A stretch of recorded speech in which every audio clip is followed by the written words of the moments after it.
இன்றைக்கி நைட்டு 7 மணிக்கு ஃபைனல் நடக்க போகுது. இது T20 வேர்ல்ட் கப்போட 10வது ஃபைனலு.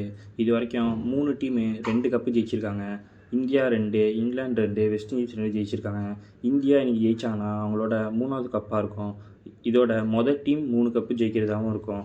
அது மட்டும் இல்லாமல் நியூசிலாந்து வின் பண்ணாங்கன்னா அவங்களுக்கு இது மொதல் கப்பாக. இந்தியா குரூப் ஸ்டேஜஸில் USA, பாகிஸ்தான், நெதர்லாந்து, நமீபியா இவங்களெல்லாம் ஜெயிச்சு சூப்பர் 8 வந்தாங்க. சூப்பர் 8ல் வந்து சவுத் ஆஃப்ரிக்கா கூட ஃபஸ்ட் மேட்ச் தோற்றுருந்தாலும் ஜிம்பாப்வே, வெஸ்ட் இண்டீஸை ஜெயிச்சு செமிஃபைனல் வந்தாங்க. செமிஃபைனலில் இங்கிலாண்டை ஜெயிச்சு இப்போ ஃபைனல் வந்திருக்காங்க. அதுவே நியூசிலாந்து பக்கம் பார்த்தீங்கன்னா குரூப் ஸ்டேஜஸில் USA, ஆப்கானிஸ்தான், UAE இவங்களெல்லாம் ஜெயிச்சு சவுத் ஆஃப்ரிக்கா கூட குரூப் ஸ்டேஜஸில் தோற்றுருந்தோம். அவங்க சூப்பர் 8 வந்து சூப்பர் 8ல் ஃபஸ்ட் மேட்ச் பாகிஸ்தான் கூட ட்ராவ் ஆகி ஸ்ரீலங்கா கூட ஃபஸ்ட்டு பேட்டிங் பிடிச்சி 6 விக்கெட் விட்டு அதுக்கப்புறம் சாட்னர் அடித்த அடியில் எப்படியோ அந்த மேட்சை ஜெயிச்சு அடுத்து இங்கிலாந்து கூட மேட்சை தோற்று எப்படியோ அவங்க செமிஃபைனல் வந்தாங்க.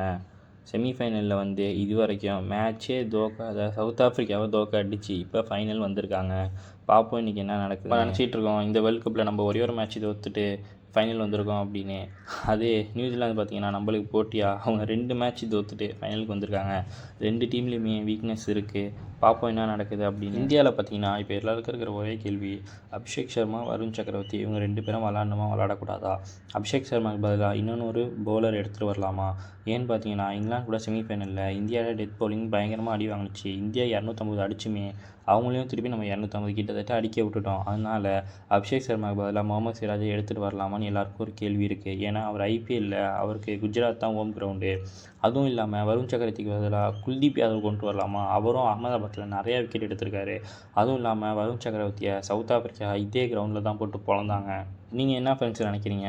அபிஷேக் சர்மா, வருண் சக்கரவர்த்தி தூக்கிட்டு சிராஜ், குல்தீப் யாதவ் மாதிரி பவுலர்ஸ் எடுத்துகிட்டு வரணுமா? இல்லை ஒரு ரிங்கு சிங் மாதிரி ஃபினிஷர்ஸ் எடுத்துகிட்டு வரணுமா? நீங்கள் என்ன நினைக்கிறீங்க? இல்லை வின்னிங் காம்பினேஷனோட அப்படியே போகணும். ஓகே ஃப்ரெண்ட்ஸ், உங்களுக்கு இந்த வீடியோ பிடிச்சிருந்ததுன்னா நம்ம சேனலை சப்ஸ்கிரைப் பண்ணிங்க. அப்படி சப்ஸ்கிரைப் பண்ண உங்களுக்கு பிடிக்கலன்னா ஒரே ஒரு லைக் மட்டும் பண்ணுங்கள். இந்த வீடியோ நிறையா பேருக்கு போகும். எனக்கு ஒரு சப்போர்ட் பண்ணுங்கள் ஃப்ரெண்ட்ஸ். தேங்க்யூ.